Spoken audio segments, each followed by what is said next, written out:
할렐루야. 우리 옆분과 인사합시다. 하나님 우리 함께 하십니다. 시작. 하나님 우리 함께 하십니다. 우리 눈을 마주치면서 이렇게 인사합니다. 당신의 얼굴을 보니 하나님의 얼굴을 보는 것 같습니다. 시작. 당신의 얼굴을 보니 하나님의 얼굴을 보는 것 같습니다. 아멘.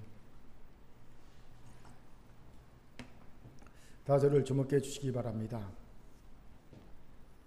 저는 MBTI가 ENFP입니다. 그렇기에 공감 능력이 뛰어납니다.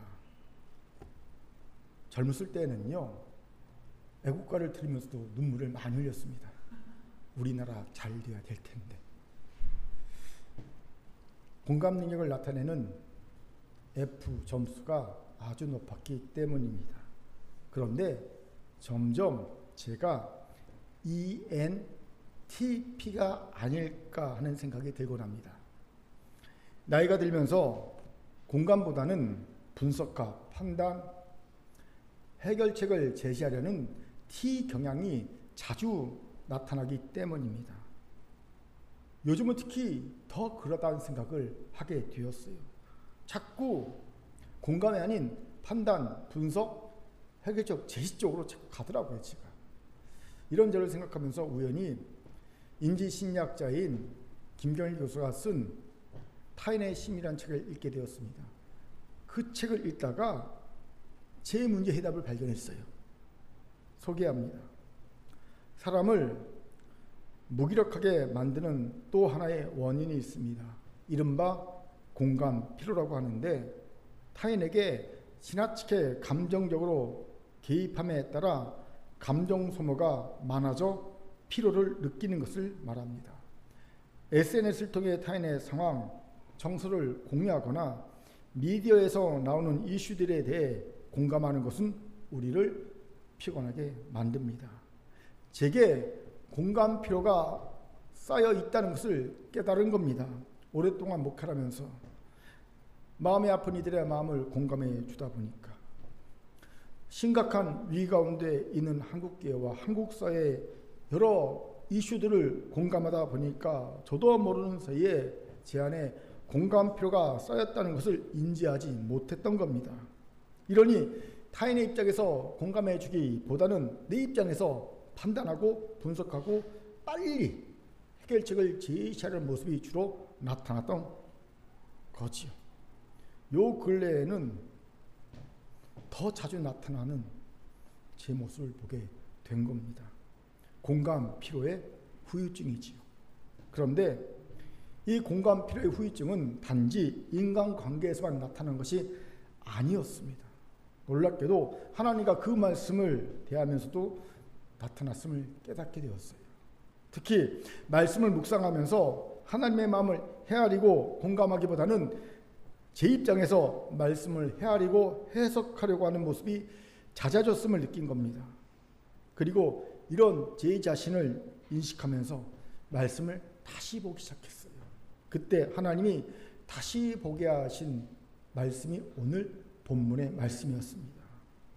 내가 하나님의 말씀을 헤아리고 공감하지 못한 채 내 위주로 본문을 해석했구나 라는 생각이 들게 하시더라는 겁니다. 무슨 말입니까? 간단합니다. 기존에 저는 본문을 보면서 주인은 그의 달란트를 맡긴 종이 투자를 잘해서 이익을 남기기를 원한다고만 생각했습니다.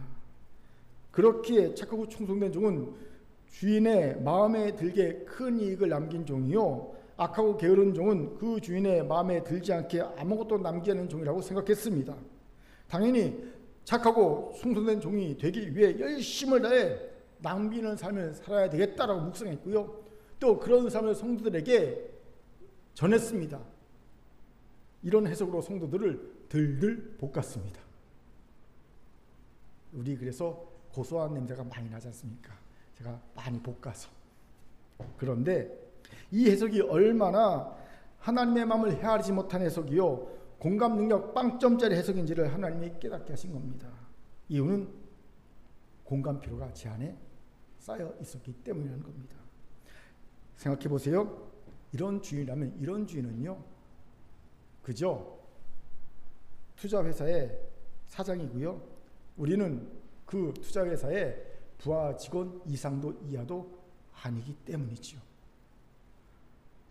여러분, 독생자 예수 그리스도를 아끼지 않고 우리를 위해 내오신 그 하나님의 사랑을 생각하면 이건 말도 안 되는 모습이지요. 너무나 어울리지 않는 모습입니다. 그렇기에 제가 헤아리지 못하고 공감하지 못한 아버지 하나님의 마음이 무엇인지를 다시 찾아보았습니다. 그랬더니 보이는 말씀이 있더라는 거지요. 바로 그 주인의 즐거움에 참여하라는 말씀이었습니다. 21절과 23절을 두 번 나옵니다. 21절만 읽겠습니다. 시작. 그 주인이 이르되 잘하였도다 착하고 충성된 종아, 내가 적은 일에 충성하였음에 내가 많은 것을 내게 맡기리니 내 주인의 즐거움에 참여할지어다 하고 21절을 읽는데, 하나님이 종에게 원하시는 것은 이익을 남기는 것이 아니라 주인의 즐거움에 참여하는 것이었구나 라는 깨달음이 오더라는 거지요. 그렇기에 주인의 즐거움이 무엇일까 궁금해졌습니다. 오늘 이 주인의 즐거움이 무엇인지를 같이 나누고자 합니다. 왜요? 예전에 저처럼 주인의 즐거움이 뭔지도 모르고 오해하여 쓸데없이 열심히 살아 헛고생만 하는 이가 더 이상 없어야 하기 때문이죠. 바로 오늘 제대로 된 주인의 즐거움이 뭔지를 알고 공감하여 그 즐거움에 참여하는 우리 모두가 되기를 주의 이름으로 축원합니다. 아멘. 자, 저를 따라합시다. 아버지 하나님의 즐거움에 참여합시다. 시작. 아버지 하나님의 즐거움에 참여합시다. 그럼 우리가 참여할 주인 아버지 하나님의 즐거움은 무엇일까요? 본문을 통해 그 귀한 통찰을 얻습니다. 첫째, 주인 아버지 하나님의 위치까지 성장하고 성숙하는 것이라는 거예요.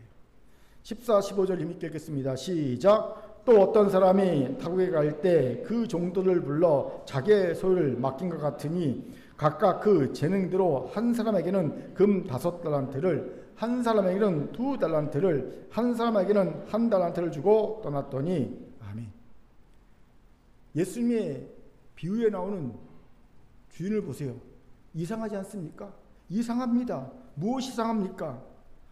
적지 않은 돈을 맡기고 타국에 가면서 이런 방구 어떤 부탁이나 명령이 없지 않습니까? 예를 들어 이 맡긴 돈으로 장사를 하거나 투자를 해서 연 5% 이상의 수익을 내라 라는 명확하지는 않아도 그 금액을 왜 맡겼는지에 대한 가이드라인 정도는 제시할 법한데 그런 가이드라인조차 제시하지 않고 있습니다. 여러분, 주인이 맡긴 돈은 결코 적은 돈이 아닙니다. 금 1달란트면 약 3억 원에 해당하는 돈입니다. 이런 큰 금액을 맡기면서 최소한의 가이드라인조차 주지 않는다? 이상합니다. 왜일까요? 내 마음껏 재량대로 해보라는 뜻입니다. 그래서 주인은 그 종의 재능대로 차등을 두어서 달란트를 맡긴 겁니다. 재능에 비해 너무 과하게 큰 금액을 맡기면 오히려 그것이 독이 되잖아요. 너무 부담이 돼서 아무것도 하지 못할 것이 예상되기에 그 재능에 맞게 재량껏 적지 않은 금액이지만 재량껏 차등을 둬서 맡긴 겁니다. 다시 질문이 생기죠. 왜 주인은 이런 마음을 가졌을까요?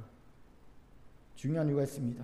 주인은 종이 주인의 위치까지, 즉 주인이 생각하고 말하고 행동하는 위치까지 성장하고 성숙하기를 원했기 때문이라는 겁니다. 여러분, 주인과 종의 결정적 차이가 무엇입니까?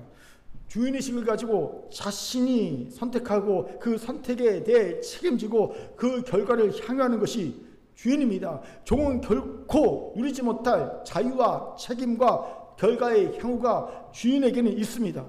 바로 이런 위치까지 종이 성장하고 성숙하길 바랬던 거죠. 왜요? 주인은 사랑의 아버지 하나님이요, 종은 사실 종이 아니라 그 아버지 하나님의 자녀였기 때문입니다. 이것이 바로 우리가 참여해야 할 주인의 즐거움, 아버지 하나님의 즐거움입니다. 이것이 큰 은혜가 되지요.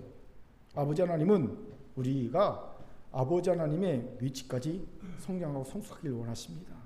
그렇게 예수님께서 요한복음 14장 12절에서 이런 말씀하신 거예요. 같이 읽겠습니다. 시작. 내가 진실로 진실로 너에게 이르노니 나를 믿는 자는 내가 하는 일을 그도 할 것이요 또한 그보다 큰 일도 하리니 이는 내가 아버지께로 감이라. 보세요. 감히 우리가 예수님께서 하신 일을 할 수 있다고 말씀하십니다. 놀랍죠? 그런데 이것만도 놀라운 일인데 그보다 큰 일도 하겠다고 하십니다. 이것이 어찌 종에게 할 수 있는 말씀입니까? 어림도 없죠. 이건 자녀에게나 해줄 수 있는 말입니다.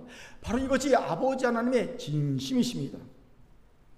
아버지 하나님은 우리가 아버지 하나님의 위치까지 성장하고 성숙하기를 진심으로 바라신다는 거예요. 그리고 진심으로 기뻐하신다는 겁니다. 당연합니다. 부모의 가장 큰 기쁨이 뭘까요? 자녀가 성장하는 것, 자녀가 성숙하는 겁니다. 그래서 어느 순간 부모인 자신을 훌쩍 뛰어넘는 성장과 성숙을 이뤘을 때 가장 큰 기쁨을 느끼는 것이 부모의 마음이죠. 아버지 하나님도 마찬가지입니다. 아버지 하나님도 자녀는 우리가 자유롭게 선택하고 책임지며 그 결과들 향유하는 존재까지 하나님과 대등한 존재까지 그 위치까지 성장하고 성숙을 원하십니다. 이런 마음은 갑자기 생긴 것이 아니에요. 이런 마음은요 창조 시에 가졌던 아버지 하나님의 마음이시기도 합니다. 같이 창세기 1장 28절 읽겠습니다. 시작. 하나님이 그들에게 복을 주시며 하나님이 그들에게 이르시되 생육하고 번성하여 땅에 충만하라. 땅을 정복하라. 바다의 물고기와 하늘의 새와 땅에 움직이는 모든 생물을 다스리라 하시니라. 아멘. 보세요. 아버지 하나님은 인간을 창조하시면서 그때 벌써 인간에게 땅과 바다와 그 안에 모든 생물을 다스릴 것을 명령하셨습니다. 그 권세를 주셨습니다. 아버지 하나님이 하실 일을 위임하신 거예요. 그런 위치까지 성장하고 성숙하길 원하셨다는 겁니다. 그렇기에 잘 들으셔야 돼요.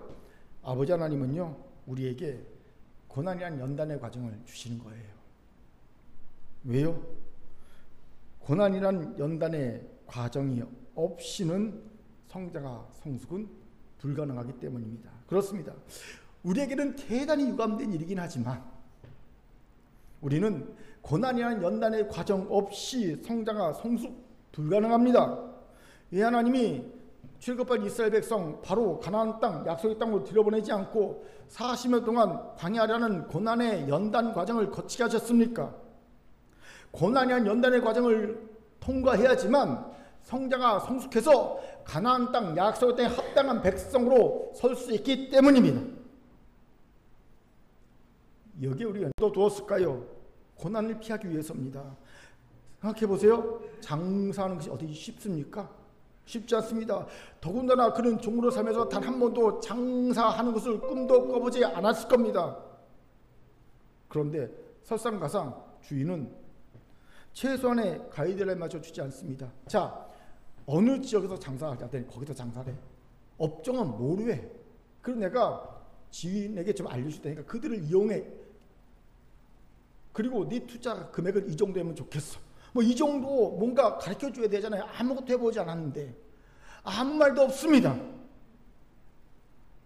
이러니 장사는 종에게 너무 어렵고 두려운 일이었을 겁니다.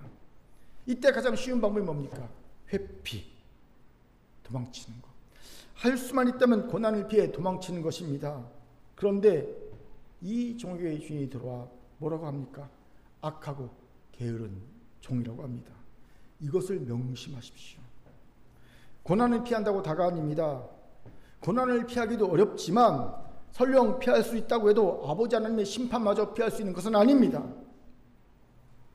그렇기에 고난을 피할 생각은 꿈도 꾸지 마십시오. 대신 피할 수 없으면요 즐겨야 합니다. 자, 즐기는 방법은 간단합니다. 버티면서 고난을 통해 내가 성장하고 성숙하는 것을 기대하는 거예요. 여러분, 버티는 것은요 수동적으로 끌려가는 거예요. 고난은요, 적극 하는 게 아니라 사실 수동적으로 끌려가는 면이 맞아요. 수동적으로 끌려가는 것은요, 아플 때 울고, 소리 지를 때 소리 지르고, 낙담하면서 하지만 포기하고 버티는 거예요. 그러면서 마음 한구석에 희망의 씨앗을 품는 겁니다. 뭡니까? 내가 성장하고 성숙하는 거 기대하는 거예요. 제가 보니까 이런 사람이 고난을 결국 이겨내더라고요.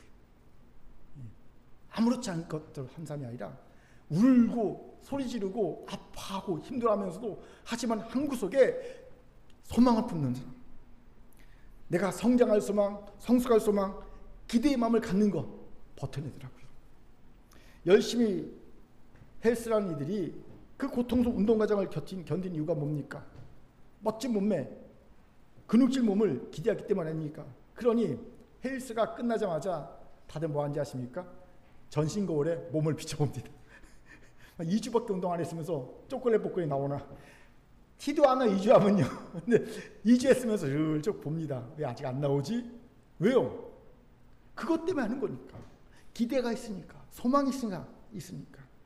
마찬가지로 아버지 하나님이 고난을 주셨습니까? 그렇다면 나를 성장시키고 성숙시키기 위함이라는 사실을 알고 내가 이 고난을 통해 어떤 부분에서 어디까지 성장하고 성숙할 수 있을까를 생각해 보는 겁니다. 이 희망의 불씨를 마음 한구석에 가지고 있는 거예요. 울더라도, 외치더라도, 보암치더라도, 낙담하더라도 이 소망의 불씨를 한 마음 한구석에 가지고 있는 겁니다. 그리고 기대하고 기도하며 성실히 연단을 받는 거예요. 성실히 포기하지 않고 버티는 겁니다. 그러면 반드시 그 수준까지 성장하고 성숙할 겁니다. 제가 그랬잖아요. 의심과 염려 가운데서 믿음은 성장한다고. 이때 우리가 느끼는 즐거움이 바로 아버지 하나님의 즐거움입니다. 당연히 우리는 아버지 하나님의 즐거움에 참여한 자가 되는 거예요. 사실 제가 요즘 제게 허락하신 고난을 이런 마음으로 인내하고 있습니다. 얼마 전에는 그 고난이 너무 무거워서 하나님 이 고난 좀 벗겨주면 안 되겠어요? 라고 탄원한 적도 있지만 곧 마음을 바꿔먹었습니다. 회피한다고 해결된 고난이 아니라는 것을 잘 알기 때문입니다. 그렇게 즐기기로 했습니다. 수동적으로 따라가면서 마음 한구석 소망의 불씨를 끄지 않고 있기로 한 거예요. 그리고 제 고난의 끝에 제가 얼마나 어디까지 어떤 부분에서 성장하고 성숙할지 기대하고 가늠해 보기로 했습니다. 저는 여러분도 저와 같기를 바랍니다. 아버지 하나님을 그저 순종하면 복을 주시고 불순종하면 벌을 주시는 기계적 하나님으로 오해하지 않기를 바랍니다. 아버지 하나님을 그저 많은 이익을 내면 복을 주시고 이익을 안 내면 벌을 주시는 그런 투자사 사상 정도로 폄하하지 않기를 바랍니다. 아버지 하나님은요, 그의 자녀가 자기 위치까지 성장하고 성숙한 것을 그의 즐거움으로 삼는 진정한 부모십니다. 그를 위해 그 자녀에게 고난이라는 연단의 과정을 흔쾌히 주시는 큰 사랑의 부모님이십니다. 이 큰 사랑에서 도망치지 마세요. 도망칠 수도 없고 도망쳐봐야 우리의 손해일 뿐입니다. 오직 정직하게 고난을 받으세요. 고난을 통해 연단 받으시기 바랍니다. 그래서 아버지 하나님이 원하는 수준까지 성장하고 성숙하기를 바라십시오. 이런 여러분이 되길 결단하시기 바랍니다. 이러면 우리 아버지 하나님은 우리를 결코 혼자 내버려 두지 않으십니다. 우리 같이 베드로전서 5장 10절 약속의 말씀입니다. 같이 읽겠습니다. 시작. 모든 은혜의 하나님 곧 그리스도 안에서 너희를 부르사 자기의 영원한 영광에 들어가게 하신 이가 잠깐 고난을 당한 너희를 친히 온전하게 하시며 굳건하게 하시며 강하게 하시며 털을 견고하게 하시리라. 아멘. 그렇습니다.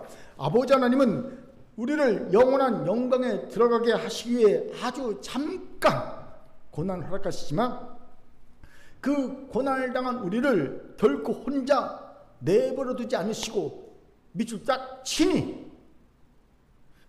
우리를 온전하게 하시며 친히 우리를 굳건하게 하시며 친히 우리를 강하게 하시며 친히 우리의 털을 견고하게 하십니다. 여기서 털을 견고하게 하신다는 것은요, 결코 넘어지지 않게 하신다는 뜻입니다. 결코 우리를 넘어지지 않게 친히 붙들어 주십니다.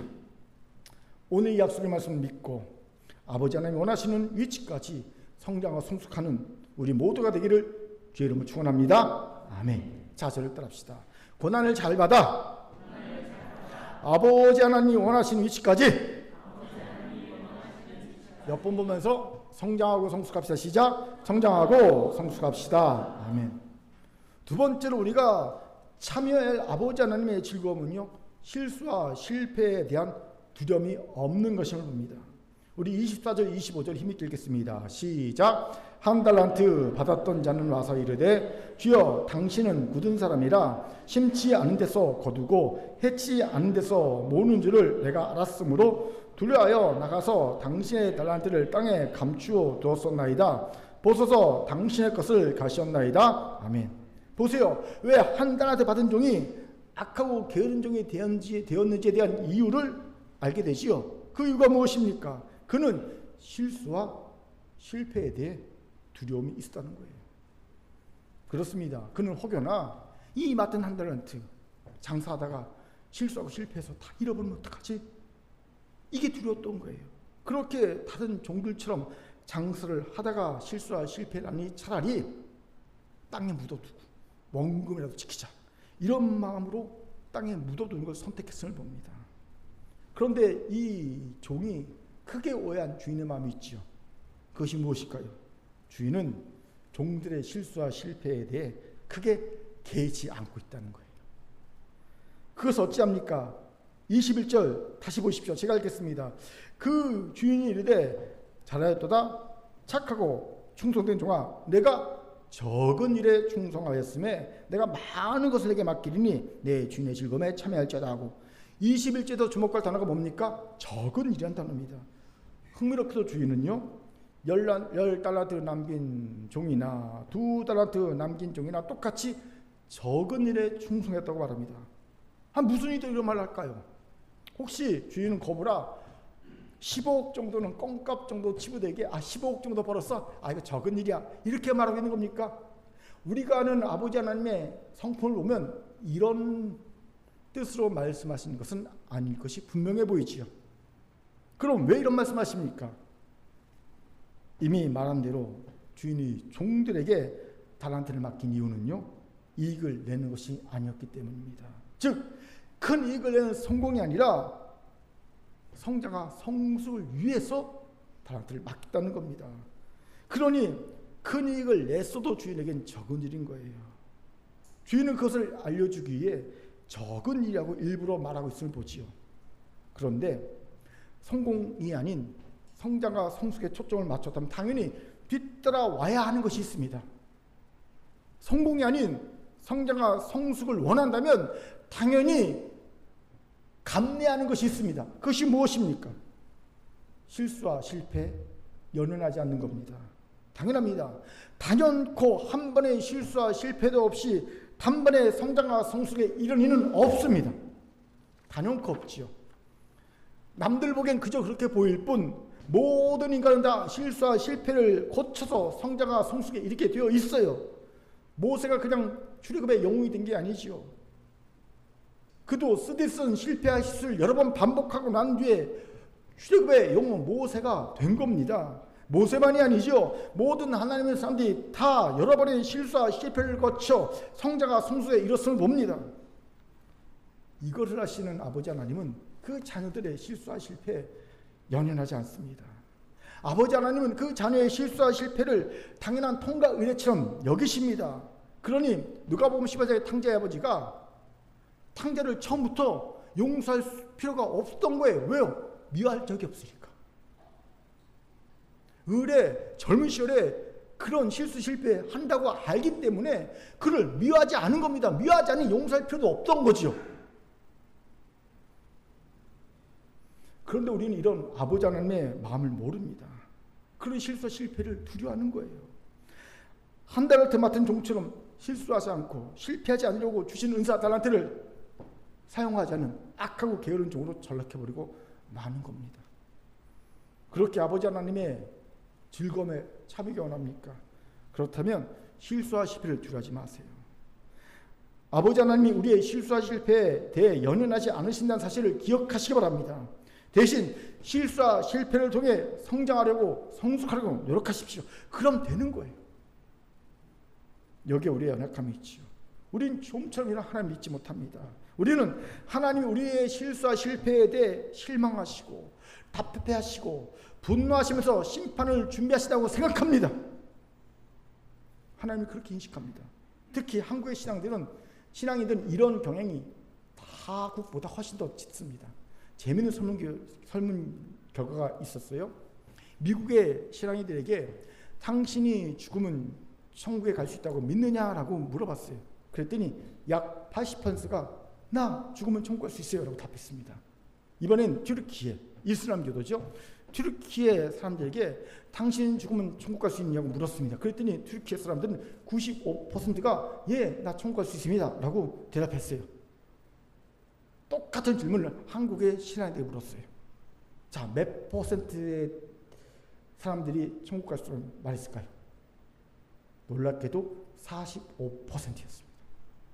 45%만이 나 죽으면 천국 갈 수 있어라고 답했다고 합니다. 여러분, 미국의 신앙인이나 튀르키예 이슬람 교도들이 우리보다 더 신실해서 이런 결과가 나왔을까요? 아닙니다. 그럼 왜일까요? 한국의 신앙인들이 가진 하나님상이 굉장히 율법적이기 때문입니다. 한국의 신앙인들이 느낀 하나님은 절대 실수와 실패를 용납하지 않고 실수와 실패에 대해 단호하게 심판을 명하신 하나님이라는 겁니다. 아마도 우리가 가진 유교적인 엄격한 아버지 상과 하나님 아버지의 상이 겹쳐졌기 때문이 아닐까 싶습니다. 사실 제게도 오랫동안 이런 유교적인 엄격한 아버지 하나님 상이 있었어요. 그때 저를 보거나 그때의 제 설교를 보면 실수와 실패를 두려워하는 모습이 확실히 있어요.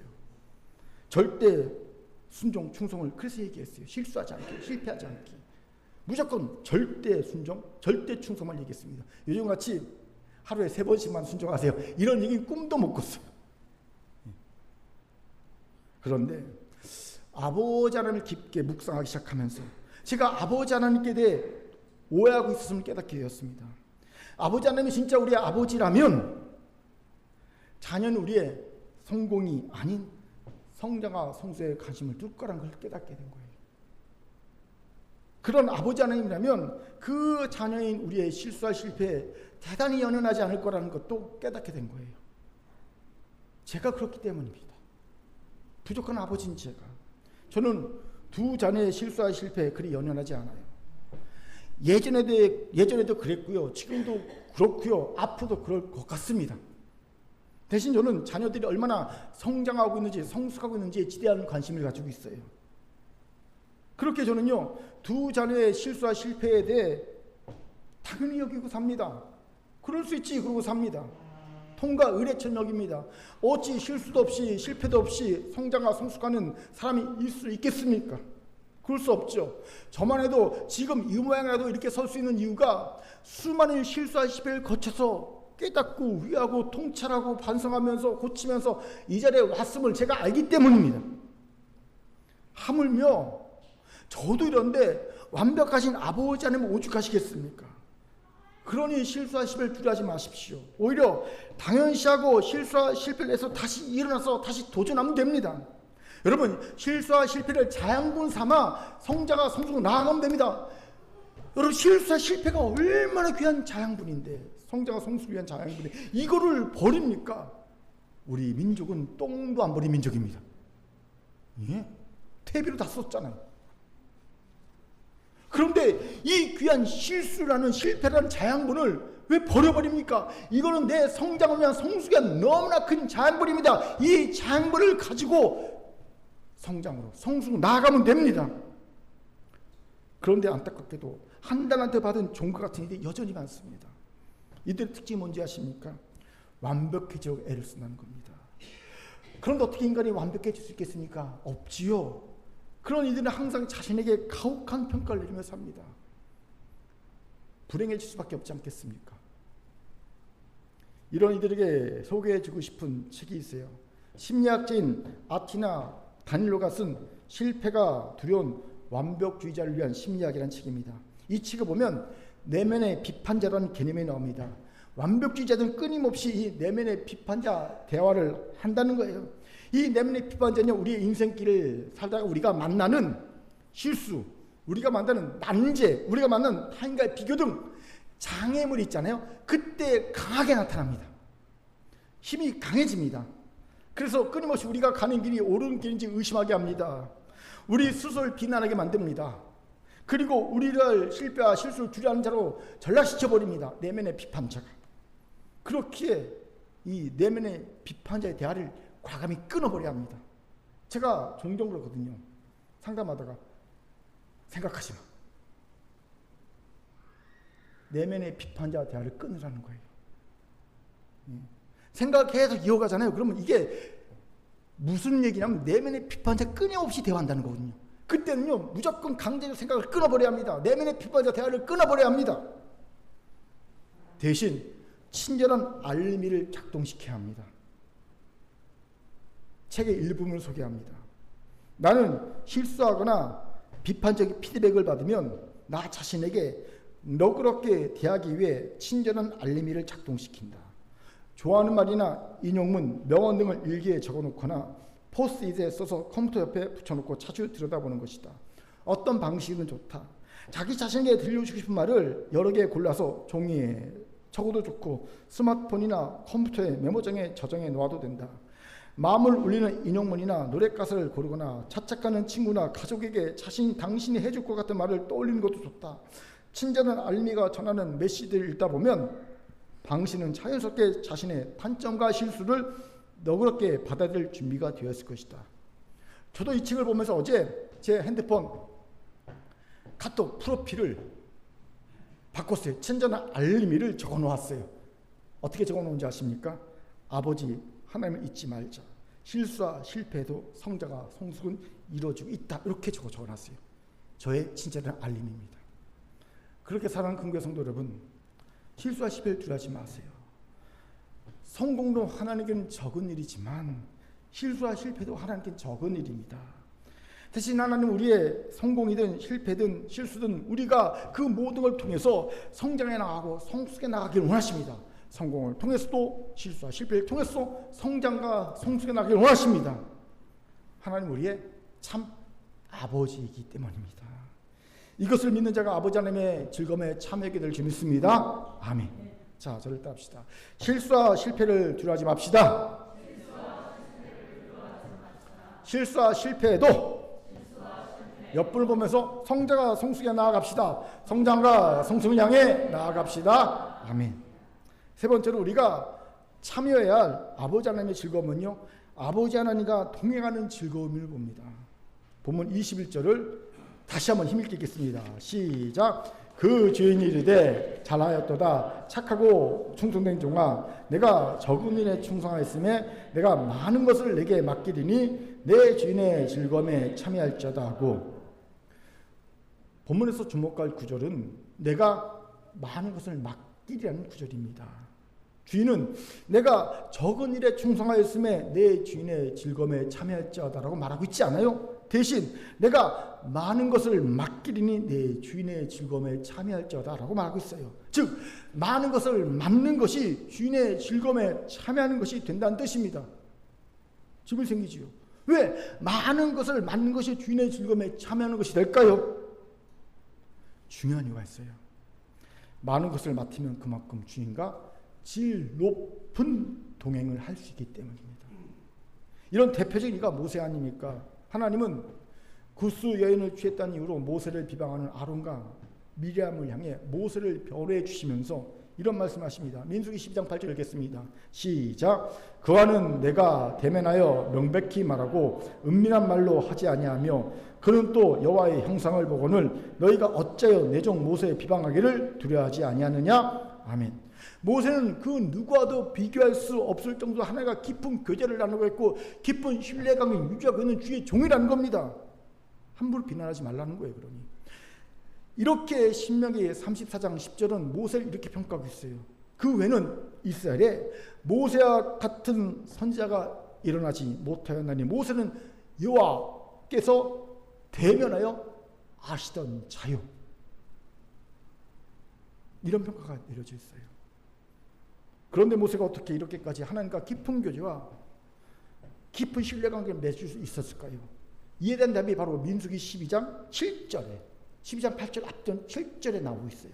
같이 읽겠습니다. 시작. 내 종 모세와는 그렇지 아니하니 그는 내 온 집에 충성함이라. 보세요. 모세는 하나님의 온 집에 충성했습니다. 하나님의 온 집은 이스라엘을 말합니다. 모세는 이스라엘 백성에 충성했다는 겁니다. 그런데 이게 쉬운 일이겠습니까? 결코 쉽지 않은 일이지요. 죽을 만큼 힘든 일이었습니까? 힘든 일이었습니다. 모세는 이 짐이 너무 무거워서 하나님께 이렇게 탐납니다. 하나님 내게 은혜를 주셔서 죽여주십시오. 이런 기도까지 합니다. 민수기 10장 15절 제가 읽겠습니다. 주께서 내게 이같이 행하신 때 구하옵나니 내게 은혜를 베푸사 즉시 나를 죽여 내가 고난을 당함을 내가 보지 않게 하옵소서. 여러분, 은혜를 주시자 나로 이 짐을 벗어버리게 하옵소서가 아니라 은혜를 주시자 나로 죽여주옵소서, 즉시 죽게 하옵소서. 얼마나 그 짐이 무거우면 힘들면 이런 단언을 했겠습니까? 하지만 모세는 끝까지 이스라엘 백성에 충성합니다. 하나님은 바로 이것이 모세와 하나님과의 깊은 교제, 누구도 따로 없은 그 신뢰의 관계의 비결이라고 말씀하십니다. 당연합니다. 전우가 왜 평생 잊지 못할 전우입니까? 생사를 같이 했던 자들이기 때문이지요. 마찬가지로 하나님께서 큰 일을 맡기시고 하나님 맡기신 큰 일을 행하며 하나님과 동행하는 자는 하나님과 제일 높은 동행을 하게 됩니다. 아버지 하나님은 큰 일만 맡겨놓고 나 몰라라는 분이 아닙니다. 예수께서도 나보다 더 큰 일 하겠다라고 약속의 말씀하신 뒤에 그 뒤에 무슨 말씀이 나오냐면요, 보혜사 성령을 너에게 주어라고 말씀하십니다. 보혜사 성령 우리 안에 보내주겠다는 거예요. 우리를 위해 큰 일을 할 수 있도록. 이러니 큰 일을 행하는 자는 아버지 하나님의 마음도 알고 누구보다도 많게 아버지 하나님과 함께한 경험, 기억들을 공유한 경험, 기억들을 쌓게 되는 거예요. 당연히 그는 자연스럽게 아버지 하나님의 즐거움에 참여하게 되는 겁니다. 이것에 주목합시다. 아버지 하나님이 큰일을 맡기신 이유는 큰일을 행하라는 것이 아닙니다. 절대 아닙니다. 대신 아버지 하나님의 마음을 누구보다 더 잘 이해하고 공감하고 아버지 하나님과 함께 공유하는 기억, 경험들을 누구보다 더 많게 하라는 뜻입니다. 그런데 우리는 너무 쉽게 크게 오해하지요. 아버지 하나님이 큰일을 맡기시면 큰일을 행하는 것이라고 생각하고 놀랍니다. 부담스럽니다. 거절하기 바쁩니다. 이러니 금요 철학 때 찬양했던 찬송가 430절 주와 같이 길 가는 거 즐거운 일 아닌가라는 이 찬양 구절이 이해가 안 되는 거예요. 공감이 안 되는 겁니다. 여러분 공감되십니까? 주와 같이 길 가는 것 즐거운 일 아닌가? 이거 공감되십니까? 저는 오랫동안 공감이 되지 않았어요. 주와 같이 길을 가려면 자기를 부인하고 날마다 자기 십자가 지고 주를 따르는데 그 길이 결국 쉬운 길입니까? 쉽지 않은 길입니다. 작은 일입니까? 큰 일입니다. 어떻게 이 큰 일을 하면서 기쁠 수 있겠습니까? 죽을 고생을 할 텐데. 이해가 되지 않았어요. 왜 이게 기쁜 일일까? 그런데 얼마 전에 이런 제 오해가 풀렸습니다. 아버지 하나님이 원하시는 것은 큰 일을 성취하는 것이 아니라는 것을 깨달은 겁니다. 대신 큰 일을 하면서 아버지 하나님의 마음을 더 잘 이해하는 것, 아버지 하나님과 더 많은 기억과 경험을 공유하는 것, 이게 하나님의 진짜 큰 일을 맡기신 이유라는 것을 깨달은 겁니다. 그렇게 철학 때도 나누었지만 신앙의 삶을 대하는 제 태도가 바뀌었습니다. 저는 오랫동안 신앙생활은 마라톤이라고 생각했습니다. 마라톤은 반드시 완주해야 의미가 있고요. 완주하지 못하면 실패자, 낙오자지요. 이렇듯 저도 제게 주신 사명의 길을 완주해야, 성취해야만 실패자가 안 되고 낙오자가 안 되고 성공한 자가 된다고 생각했습니다. 낙오하면, 완주하지 못하면, 이루지 못하면 나는 신앙의 실패자다, 낙오자다 이렇게 여겼죠. 그런데 제가 오해했더라고요. 신앙생활은 마라톤이 아니라 뭐라고요? 소풍이라는 겁니다. 소풍. 누가 함께하는? 아버지 하나님과 함께하는 소풍이라는 겁니다. 이 생각 제가 엄청난 신앙생활의 변화를 만들었습니다. 먼저 마라톤은 외롭고 힘든 자기와의 싸움이 있는 길이지요. 하지만 소풍은 아버지 하나님과 함께 가는 재미있고 쉬운 길입니다. 두 번째로 마라톤은 반드시 결승점을 통과해야만 의미가 있지만 소풍은 그러지 않아도 되잖아요. 그죠?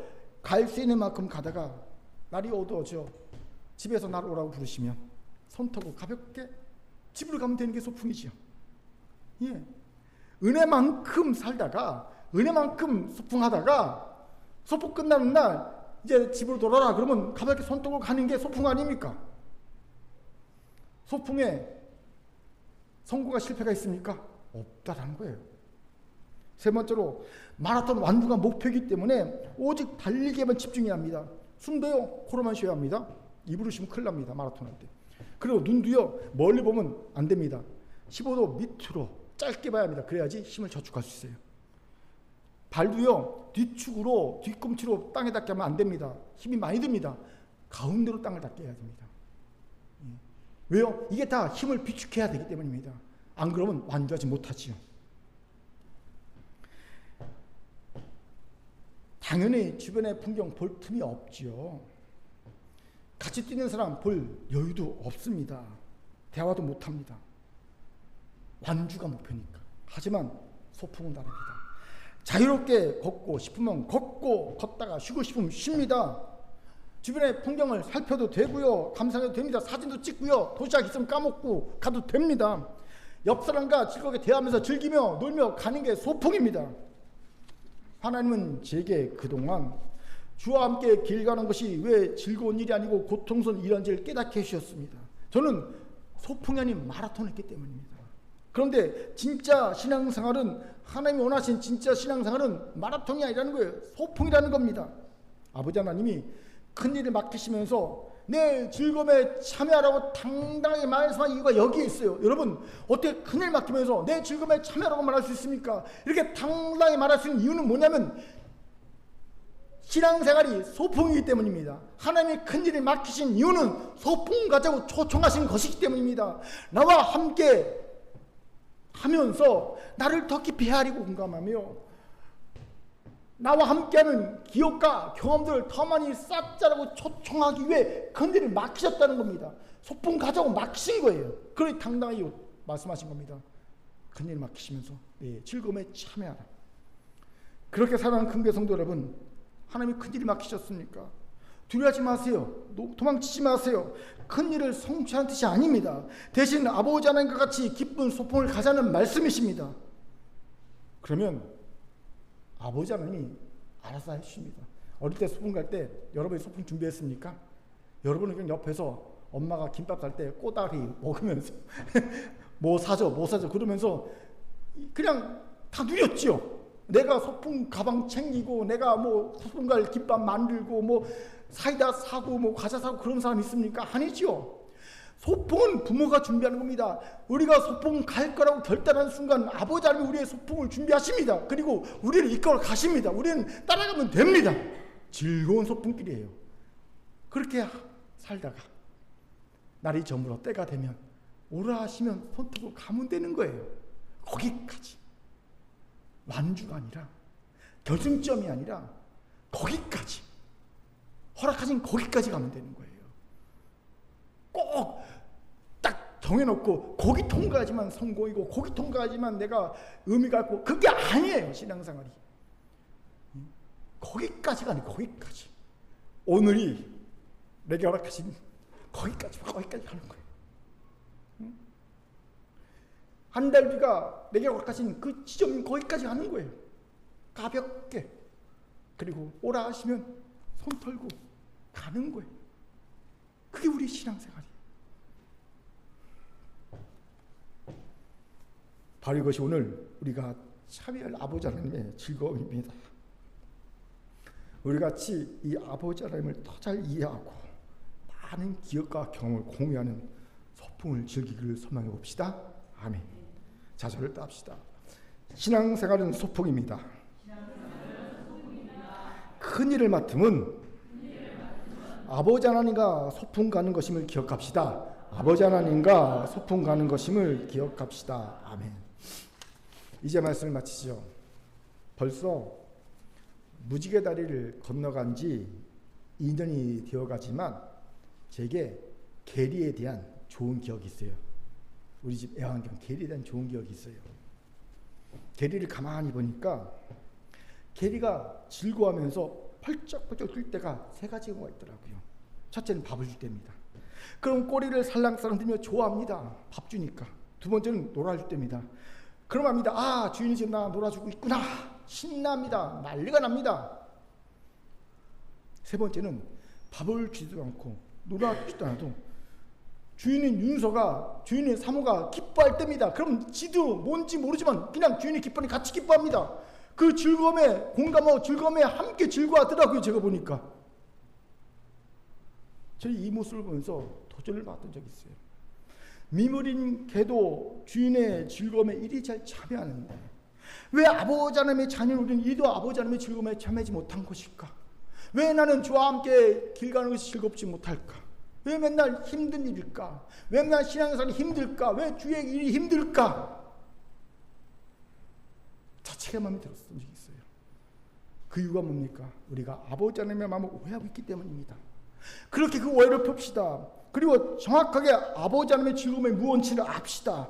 그래서 우리도 아버지 하나님의 즐거움에 동참합시다. 아버지 하나님의 즐거움이 무엇이었습니까? 첫째, 우리의 성공을 보는 것이 아닌 우리의 성장과 성숙을 보는 것이었습니다. 이를 위해 아버지 하나님 우리의 성공과 실수와 실패 연연하지 않으십니다. 성공했다고 크게 기뻐하지도 않고 실패했다고 낙담하지도 않습니다. 대신 우리가 성공을 하든 실수와 실패를 하든 그걸 통하여서 그것을 자양분 삼아 성장하고 성숙하기를 원하십니다. 아버지 하나님의 위치까지, 대단한 그 위치까지 성장과 성숙하기를 원하신다는 겁니다. 이를 위해서라면 아버지 하나님은 고난도 주십니다. 아니, 반드시 주십니다. 이 고난을 잘 받아 아버지 하나님 원하시는 위치까지 성장과 성숙하는 우리가 됩시다. 두 번째로, 아버지 하나님은 성장과 성숙을 위해 실수와 실패는 통과 의뢰만 하십니다. 그렇게 실수와 실패를 두려워하지 마세요. 도리어 실수와 실패를 자연구 삼아 성장과 성숙에 나아갑시다. 이를 위해 여러분 내면의 비판자와의 대화 그만 단절시키세요. 지금 당장 단절하세요. 그리고 친절한 알림을 작동시키기 바랍니다. 세 번째, 아버지 하나님이 큰 일을 맡기시면 큰 일을 하라는 의도가 아니면 하세요. 큰 일을 맡기시면 아버지 하나님을 잘 이해하라고, 아버지 하나님과 많은 기억과 경험을 공유하는 소풍을 가자는 초청임을 아시기 바랍니다. 이제 아버지 하나님이 원하시는 신앙생활은 마라톤이 아닌 소풍이라는 것을 잊지 마십시오. 이 깨달음과 믿음이 우리를 아버지 하나님의 즐거움에 참여하는 참 자녀로 거듭나게 할 줄 믿습니다. 아버지 하나님이 주신 말씀이었습니다. 아멘. 기도하겠습니다. 사랑과 자비하님 참 감사합니다. 우리가 아버지 하나님의 마음을 진심을 오해했기에 그 즐거움에 참여하지 못했으면 용서해 주옵소서. 이제 깨닫사오니 아버지 하나님의 즐거움에 참여하는 성도 자녀 되게 도와 주옵소서. 감사드리며 예수님 이름으로 기도합니다. 아멘.